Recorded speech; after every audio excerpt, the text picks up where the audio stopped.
안녕하십니까. 저는 박진영이라고 합니다. 제가 이 연설을 하기로 결심한 것은 안철수 후보가 제 아이의 인생에 커다란 영향을 주었기 때문입니다. 또한 안철수 후보는 가슴이 참 따뜻한 분이시고 어려운 이웃을 위해서 헌신하는 분이라는 것을 잘 알고 있기 때문입니다. 저는 경남 양산에서 평범하게 살고 있는 43살의 가장입니다. 두 아이 아빠이며 조그만 회사를 경영하고 있습니다. 처음 제가 이 연설을 제안받았을 때 과연 잘할 수 있을까 하는 의문에 망설임도 많았습니다.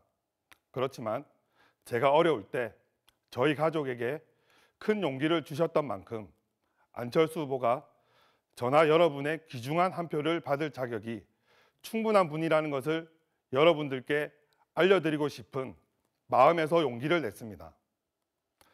저는 연설 전문가도 아니고 경험도 없는 평범한 보통 사람이기에 혹시 실수를 하더라도 너그러운 마음으로 이해를 해주시기를 바라면서 시작하겠습니다.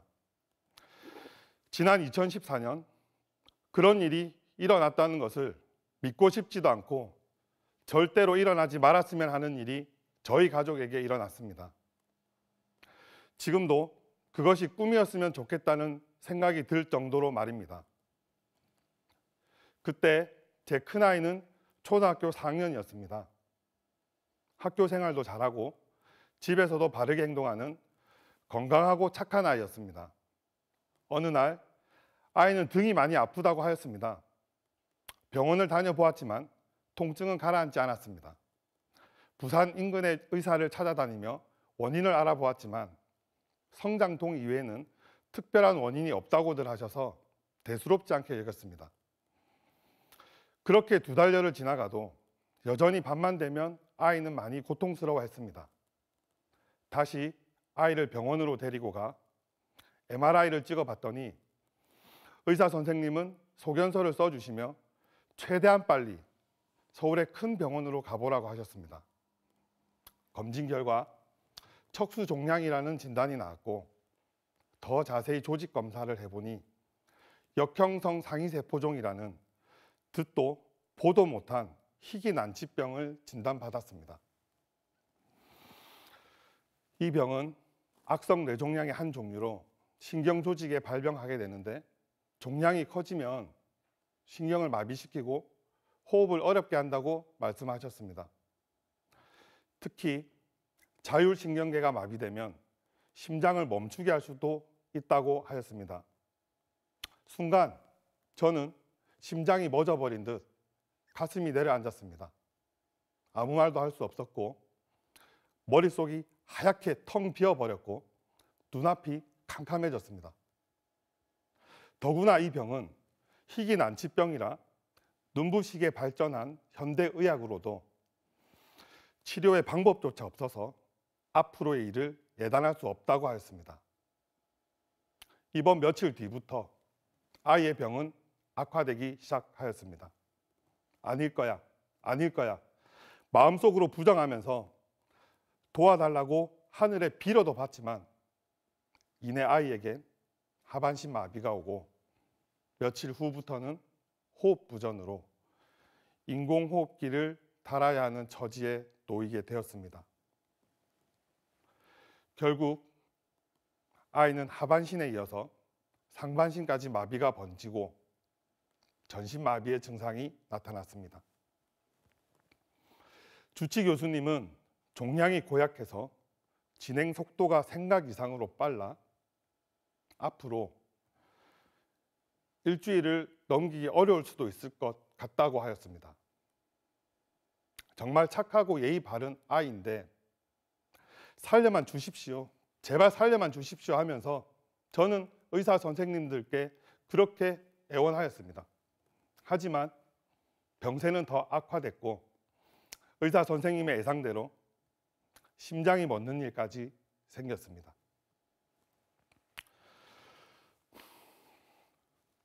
1분 만에 심폐소생술로 1분 만에 간신히 의식을 회복하였지만 교수님은 다시 한번 마지막을 준비해야 할 것 같다고 말씀을 하셨습니다. 가슴이 타들어가고 울분을 주체하지 못한 저는 의사 선생님들께 환자가 치료 의지가 있고 보호자가 치료를 원하는데 왜 자꾸 그런 말씀을 하십니까? 마지막까지 할 수 있는 치료는 다 해주십시오. 이렇게 따지고 제가 애원을 하였더니 병원에서는 지금까지는 시도한 적은 없지만 새로운 응급 치료를 해보자 하였습니다. 치료 중에 아이가 못 견딜 수도 있다고 하였지만 워낙 급박한 상황이라 응급 방사선 치료를 시작하게 되었습니다. 그 치료를 하는 중에도 아이는 다시 호흡 부전으로 심장이 멈추어 14분 동안 심폐소생술을 하여 간신히 의식을 다시 찾을 수 있었습니다. 주치의 교수님께서도 아이가 위중한 병의 상태에 비해서 의식이 너무 또렷하고 의지가 강하다 하시면서 함께 안타까워하고 울어주셨습니다. 지금 생각해도 정말 다행인 건 심장이 멈춘 시간이 길었음에도 아이가 뇌 손상 없이 의식을 또렷하게 다시 찾은 것입니다. 제 아이는 걸어서 병원에 들어갔습니다. 그런데 병세가 깊어 이와 같은 일들이 반복되자 왜 하필 이렇게 의지가 강하고 착한 내 아이에게 이런 일이, 그런 자괴감과 주체할 수 없는 절망에 제 가슴은 디디겨지고 찢겨지는 아픔이 밀려왔습니다. 신에 대한 원망과 세상에 대한 배신감으로 저는 어찌할 바를 몰랐습니다.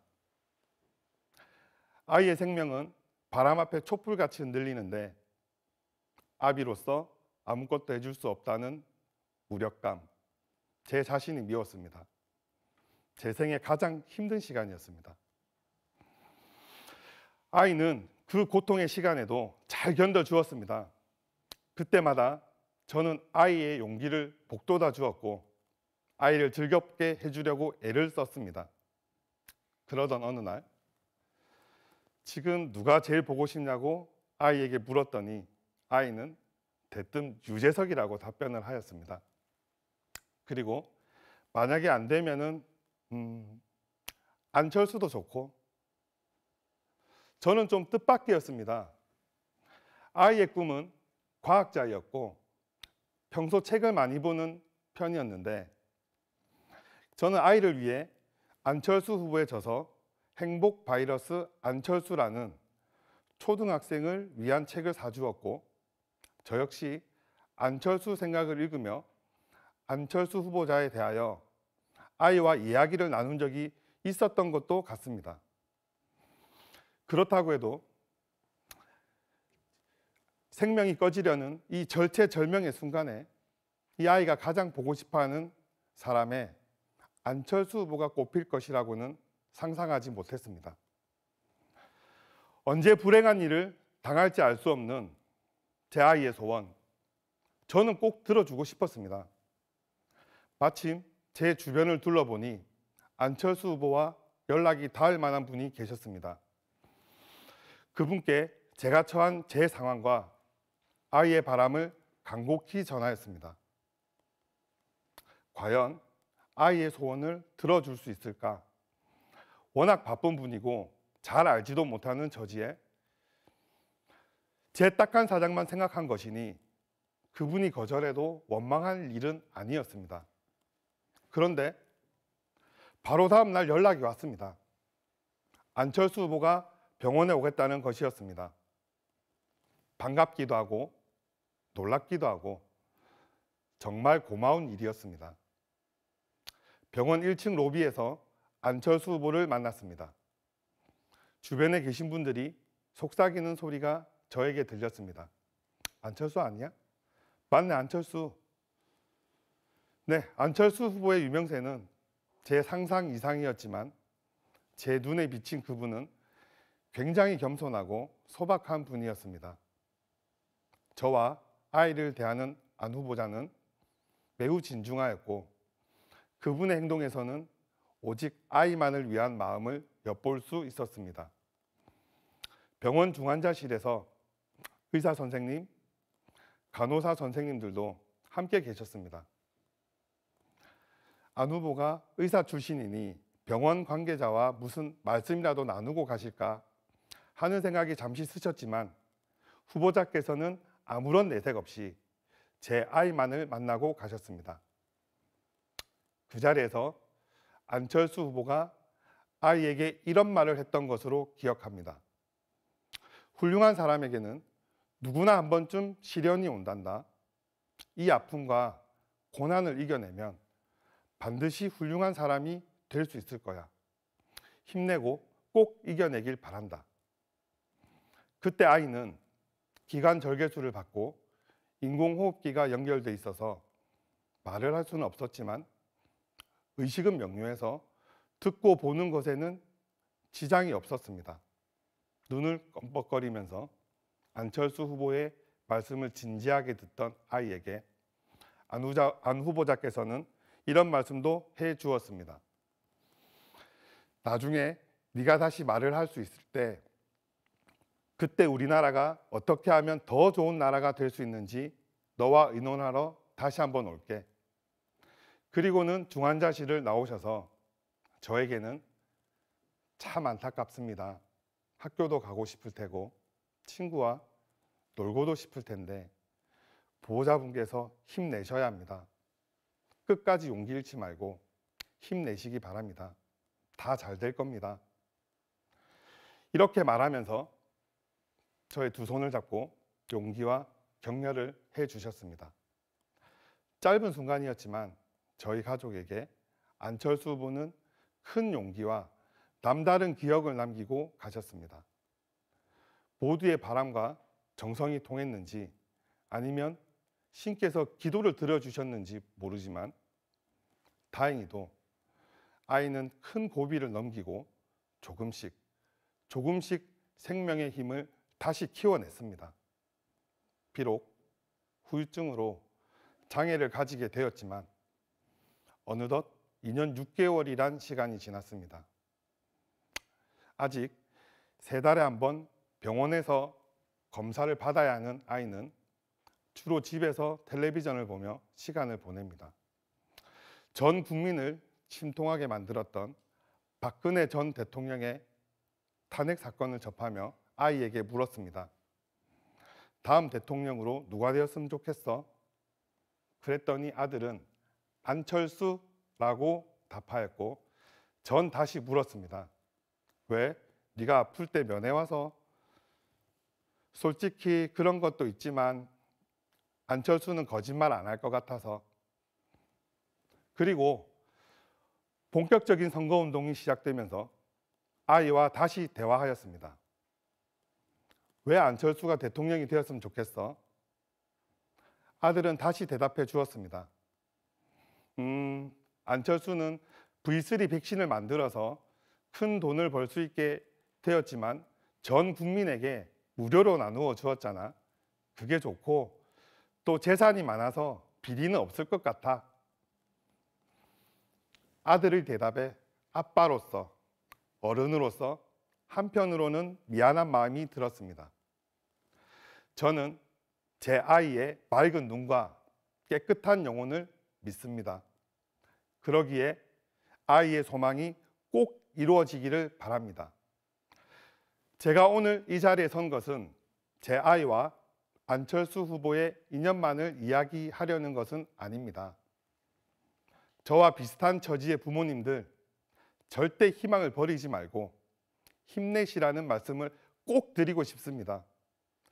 부모님들이 먼저 지치면 지는 겁니다.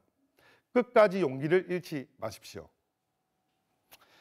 석 달간 병원 생활을 하고 2년 6개월 동안 집에서 아이를 돌보면서 희귀 난치병 또는 중증 질환을 가진 아이를 둔 부모들이 얼마나 힘들게 버텨내고 있는지 제 경험으로 절실히 깨달았습니다. 이번 대통령 후보들의 공약을 보면 아동복지와 교육 정책에 대한 선심성 공약은 많지만 정작 소외된 사각지대에 놓여 있는 희귀난치성 질병을 가진 어린이들이나 그 가정에 대한 공약은 없는 것 같습니다. 희귀난치성 질병이나 중증 질환을 가진 어린이들이 있는 200가구를 조사했더니 의료비가 1년 동안 평균 2,500만 원 가량 든다고 합니다. 평균 의료비가 이 정도라고 하니 더 많이 들어가는 집은 얼마나 부담이 크겠습니까? 5살이 넘는 어린이는 입원 진료비의 본인 부담률이 20%나 됩니다. 안철수 후보는 5%대로 낮추어서 의료비에 대한 부담을 줄이겠다고 약속했습니다. 어린이들을 위한 소수계층을 위한 공약 감사합니다. 이런 작은 공약 하나하나가 중증 질환 환자를 둔 가족들의 부담을 덜어줄 수 있다고 생각이 되고 선진 국가의 초석이 된다고 저는 믿습니다. 또한 저는 이번 대통령 선거가 중증 질환을 가지고 살아가는 사회적 약자들의 복지가 향상되는 선거가 되었으면 하는 바람이 있습니다. 첫째, 우리나라에는 전문 유아 호스피스 병원이 없을 뿐만 아니라 유아 재활병원이 없습니다. 서울대학병원과 지방의 일부 대학병원에서 운영 중이기는 하지만 그 효과가 미미하고 대기를 많이 해야만 합니다. 우리의 사랑하는 아이들이 저 하늘의 별이 되고 그 마지막 이별의 순간은 따뜻하고 아름다워야 하고 재활치료 역시 빠른 시간 안에 이루어져야 할 것입니다. 둘째, 중증 환자의 경우 이동시 구급차를 이용할 수밖에 없는데 사설 구급차는 건강보험 등의 혜택을 받지 못하고 있으며 실제로 부산 서울의 구급차 이용 금액은 왕복 100만 원 가량 됩니다. 많이 부담됩니다. 그래서 의료복지 사각지대뿐만 아니라 의료사고로 고통받는 환자 또는 유가족에게도 지금까지와 같이 대통령이 되어서도 많은 정책을 실현해 주실 것이라 믿습니다. 저는 우리 아이의 바람과 똑같은 생각입니다. 이번 대통령 선거에서 말을 잘하는 후보가 아니라 거짓말하지 않는 후보가 당선되었으면 좋겠습니다. 대통령 당선 이후에도 국민들의 작은 소리도 귀담아 들을 수 있고 상대 후보의 좋은 정책과 인물에 대하여서는 과감히 수용하고 등용하는 후보, 세대와 지역의 갈등, 보수와 진보를 뛰어넘어 4차 산업혁명 시대를 준비하며 대통합의 시대를 열 수 있는 후보, 생각과 마음이 젊은 안철수 후보가 대통령으로 뽑혀야 한다고 생각합니다. 끝까지 경청해 주셔서 감사합니다.